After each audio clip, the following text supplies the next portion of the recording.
Joining us now, Washington bureau chief for the Chicago Sun-Times, Lynn Sweet. She was there at the Highland Park parade when the shooting began. Lynn, thanks for spending some time with us this morning. I'm so sorry that what you saw yesterday. The images that you posted to social media were among the first that we saw of what took place. There's one video in particular where you can see everything change, where there's a band marching down the street and that band suddenly begins to run. The crowd is confused, doesn't know what it's seeing, and then realizes it had better run too. What was it like to be there? Well, thank you, William. Good morning. The sudden dawning on everybody that there was a shooting going on. I was near the beginning of the parade route, a little bit off from the the Central Avenue downtown Highland Park. So I saw a storm of people, a sea of people, all of a sudden running towards the floats that I was standing by. And I said, somebody, what's going on? A shooting, I was told. I saw people hiding in an underground garage.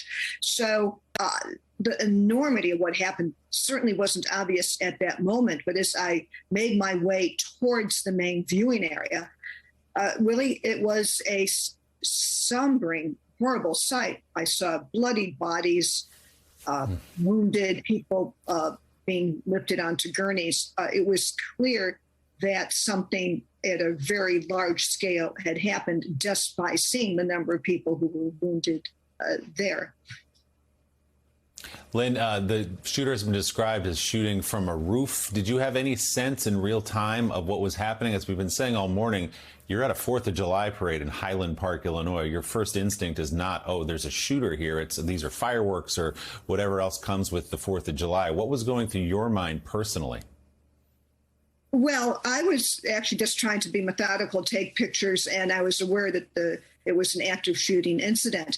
What was fairly obvious to me is that the shooter had to have some height because of the clustering of where the bodies were on the south side of the street. So clearly a shooter was someplace on the north side. This was where most of the rounds were fired and where I saw most of the pools of blood. So I think it wasn't me. I think the crowd got it. Even especially those who heard those rapid fire shots. And may I just take a moment here to note, there was that pause that was mentioned in your reporting that is highly likely to switch out your high capacity cartridges. Authorities did say that not only did the person of interest leave a rifle, a high-powered rifle on the scene, but also there were spent cartridges. So there is plenty of physical evidence that was there to piece together the story of what happened.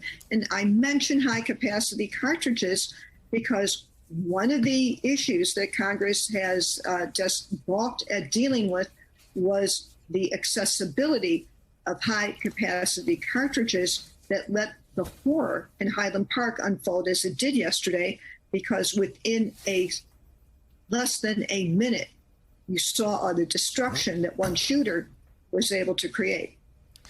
Hey, Lynn, good morning. It's Jonathan Lemire. We're glad you're okay and certainly sorry you had to witness this, and particularly in the wake of the mass shooting in the school in Uvalde, Texas. There's a lot of scrutiny on the response by law enforcement. Obviously, they're much delayed. They didn't confront the shooter. From what you could see, and I understand obviously it was chaotic there at street level as the shots were ringing out, what was the police response like? Certainly we heard Tom Winter was on earlier. He noted how good the public communication has been from the local law enforcement there too. But in the immediate aftermath of the shooting, were you able to see police officers? Were they able to respond quickly and get people to safety and look for the shooter? Absolutely. Highland Park, you give credit to all the authorities in Highland Park.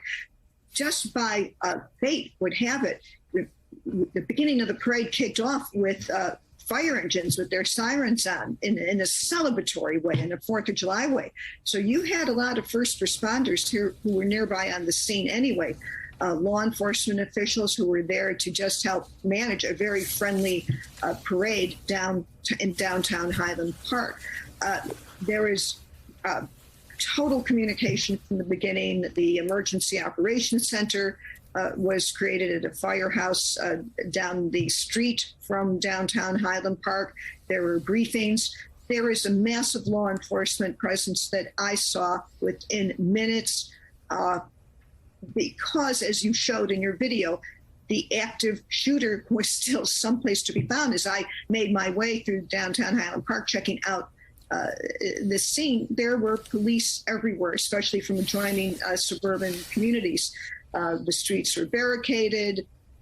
Police were on train stations in case any route of escape was there. It did turn out that the suspect, that the person of interest, just got in a car and drove a few miles up towards North Chicago and Lake Forest.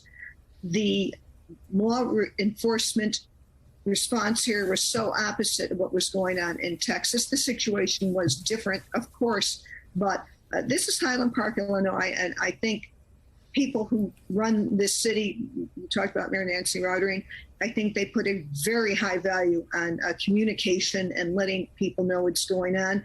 You also have a governor, as you saw, Tammy Duckworth, the senator, would come to the scene because that's just their nature of what they do in something like this. And one other thing I just want to add, you mentioned that the city of Highland Park was offering services for people who might have been traumatized. There is a service of healing.